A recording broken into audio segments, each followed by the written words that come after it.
Hi guys, welcome to Planet Mithril. My name is Mithril, and today I have my take on painting the age-old, wizened, and by no means hasty character, Treebeard, the Mighty Ent.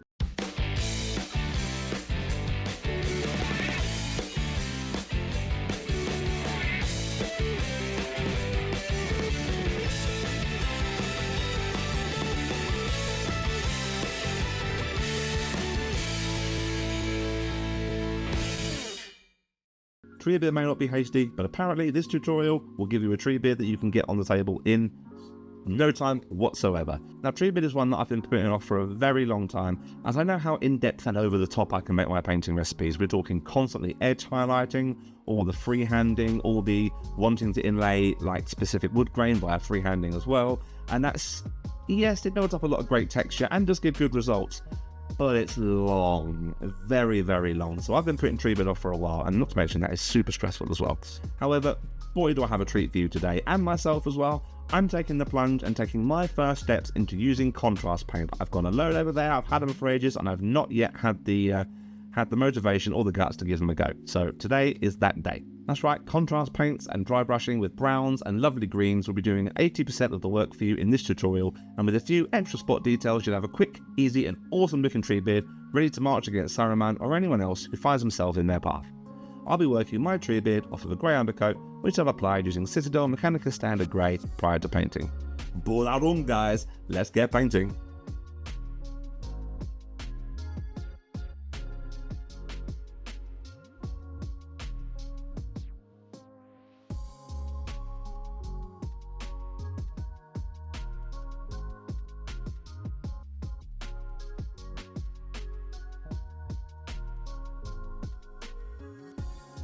I'm starting by giving Treebeard a super thorough dry brush over the grey primer using Wraithbone. The main purpose behind this is to provide a distinct lighter level in the paints for the contrast to work off later. The undercoat of Wraithbone will mean that when my contrast is applied, it'll appear lighter in the concentrated areas where the Wraithbone is sitting, giving some excellent tone and shadow super early on.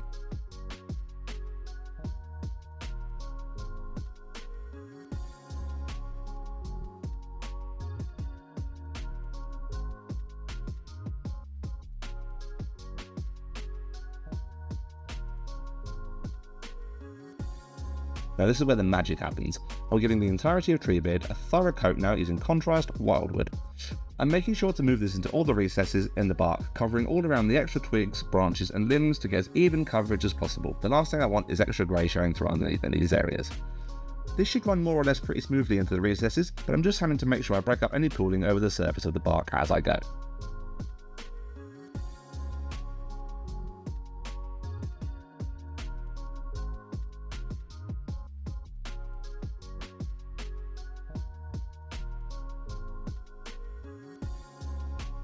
I want the beard to be slightly different in tone, so once my initial contrast coat is dry, I'm going back over the beard now, this time using Skeleton Horde.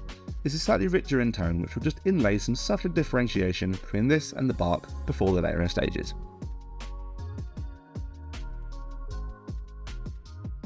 I'm applying another contrast step. This time I'm using some Minotaur and green and just spotting this over random segments of tree bark and the beard. This will help give the impression of moss growing within the bark and also help lend it an aged, slightly mouldy look overall. You can be as heavy with this as you want depending on how much green you want running through Treebeard's form when you're finished.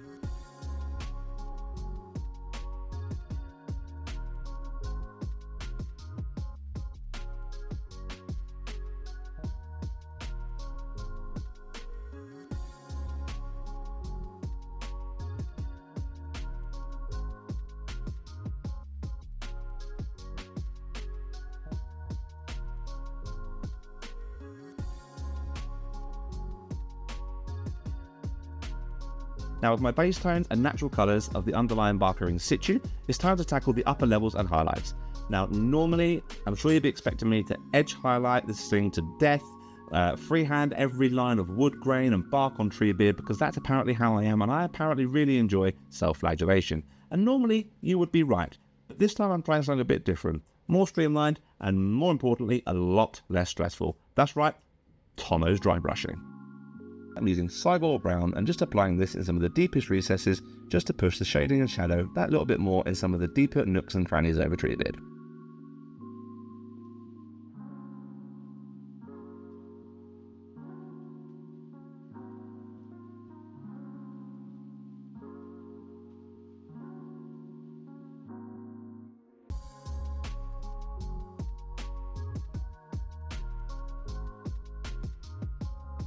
The first dry brush layer, I'm layering over all of Treebeard now with a fairly heavy coat of Baneblade Brown. You can see I'm being super thorough with this, but not so heavy-handed as to end up snapping off any of the smaller twigs or branches. I've got to stress that now. Going against the grain of the model as and where I can, whilst applying a circular motion to the best of my ability to try and make sure I catch all of Treebeard's body and not missing any areas.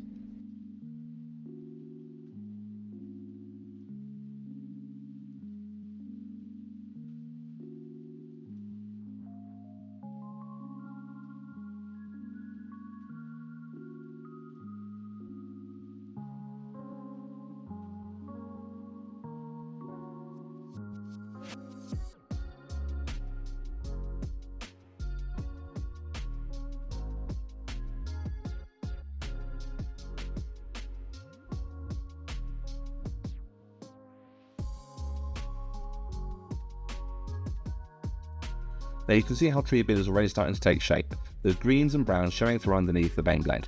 I'm now applying a second dry brush using Karak Stone. This will help reinforce that aged, cracked and old wooden look I want my Treebeard to have. This is slightly lighter than that of the Baneblade Brown, but applied in the same way as the previous stage. By keeping this slightly lighter, I'll make sure the previous layers will show through underneath, giving super effective transition from the shadows through to the lighter areas.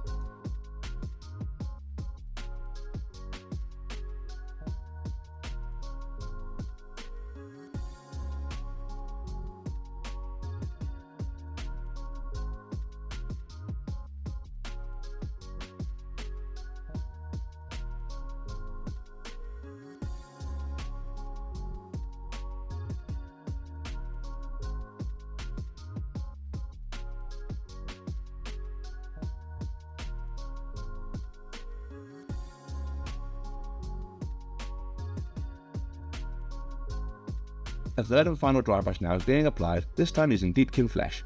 This is going to be super light compared to the other two stages, and it's only being applied so that it catches the very edges of bark texture over Treebeard to really lift those most prominent edges against the rest of the model.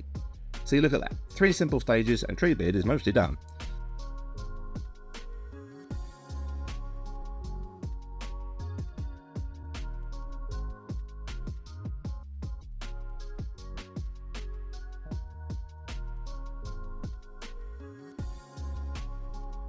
As I said, I wanted the beard to look ever so slightly different to that of the bark. To achieve this, I'm applying a lighter dry brush to the beard using Screaming Skull, going completely against the grain of the beard flow to make sure my coverage is as clean as possible.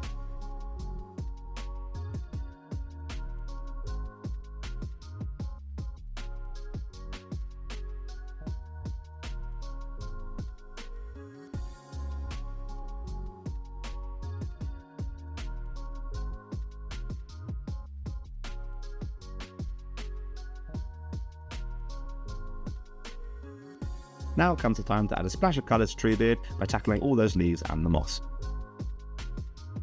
I'm carefully going over him now and picking out all his leaves using Castellan Green. There are some mossy patches down by his feet within his roots which I'm looking to pick out here too.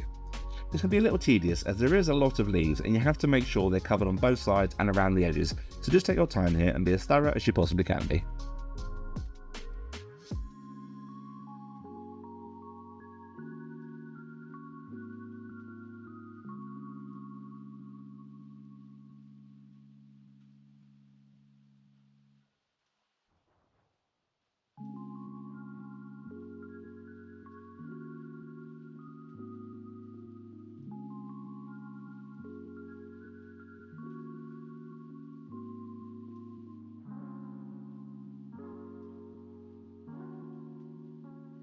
And now going back over all the leaves and the moss with a one-to-one mix of Castellan Green and Elysian Green. You can see how I'm just dividing the main body of the leaves either side of the divot to provide some shading.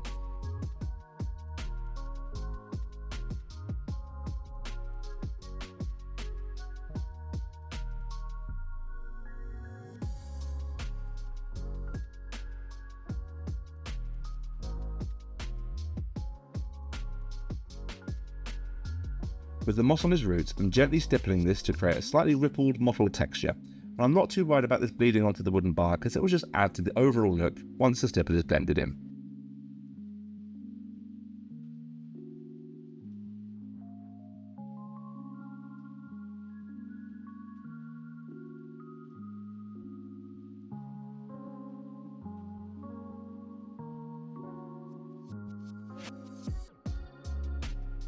and further repeating the process using pure Elysian green, focusing more on framing the shape of the leaves now and being more gentle with my stippling over the mossy areas.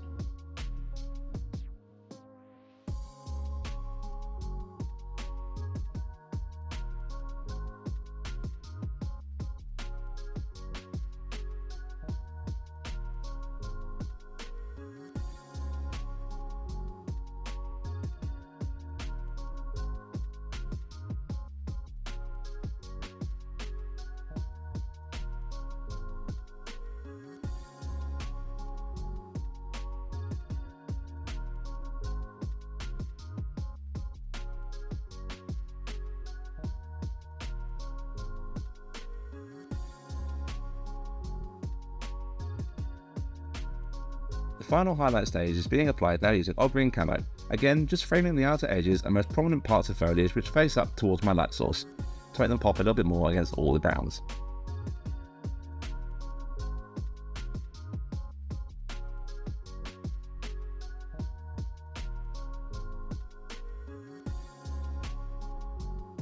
And as you can see, being super light and targeted with my stippling over the moss and of course the leaves over his beard in particular, as they're a lot smaller than the leaves on his back.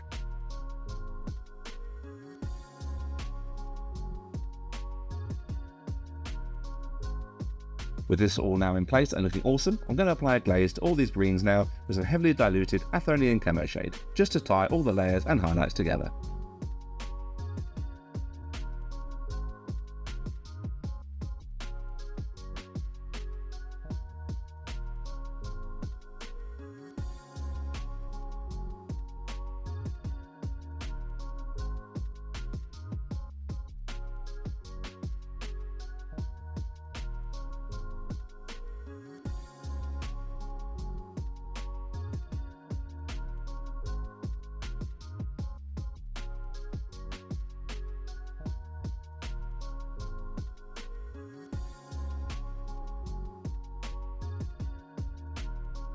Now just onto some finishing touches and Treebeard's ready for the tabletop really. The eye recesses I'm carefully picking out using Abaddon Black.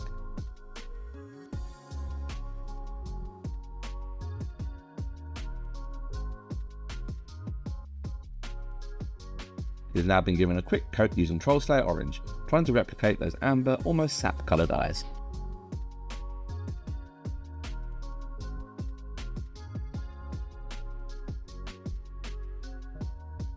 I'm applying a dot highlight to the eyes now using Screaming Skull to give some subtle reflection.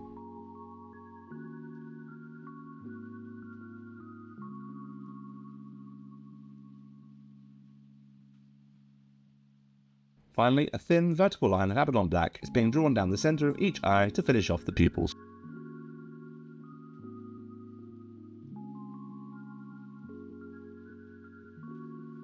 There are a few patches of mushrooms over Treebeard's face and down his leg which I want to pick out now, doing so with Troll Slayer Orange, which will act as a really nice spot colour amongst all the brown and greens.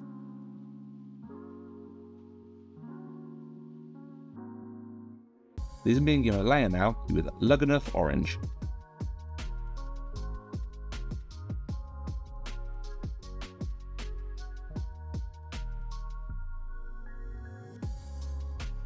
And finally, a highlight around the rim of the shrooms with a 1-to-1 mix of Luggenough Orange and Screaming Skull.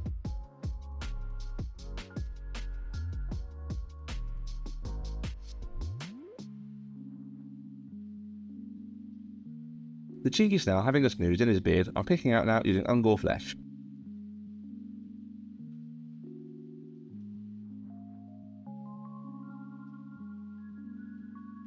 Layering the curve of the shell in now with a 1-to-1 mix of Ungor Flesh and Flayed One Flesh.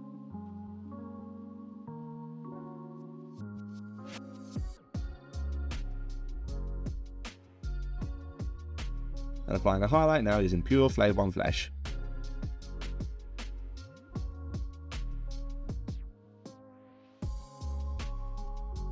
Finally, I'm applying a glaze to all the shrooms and the snail now using heavily diluted Reikland Flesh Shade.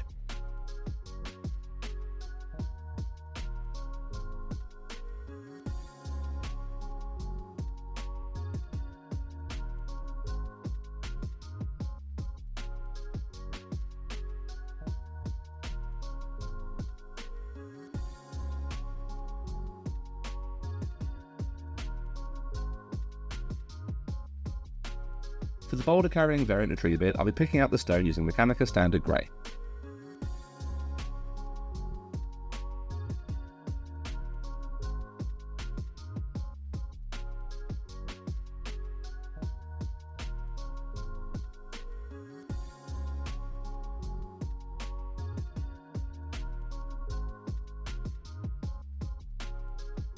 This is then getting a shade using Nuln Oil.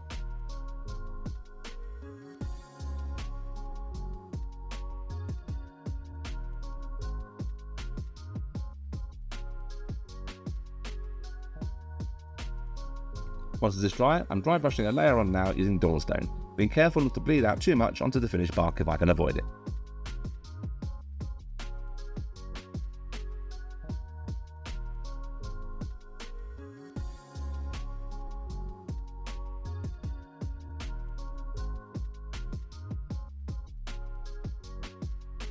And finally, a lighter dry brush using Administratum Grey.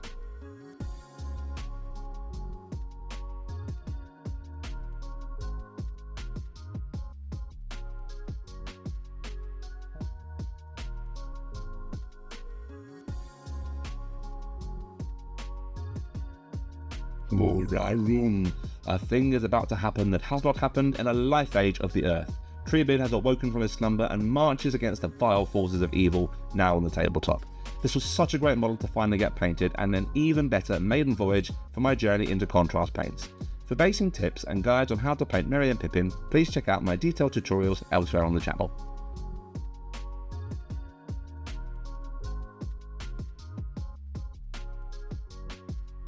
Thank you guys so much for watching. I really hope you enjoyed today's tutorial. Please remember to like, comment and subscribe, and hit that bell to make sure you never miss a video upload. Patreon is still live. Thank you so much to all my patrons who continue to support the channel over there. You can do so on our Patreon for as little as £1 a month and help support my addiction to padded witch flesh, of which I am feeling the withdrawal from now because I haven't used any padded witch flesh in this tutorial at all. Did you notice? I bet you didn't. Thank you guys so much for watching and continuing to support the channel going forward. Much love to all of you, and until next time guys, take care, and of course, happy hobbying. Bye guys.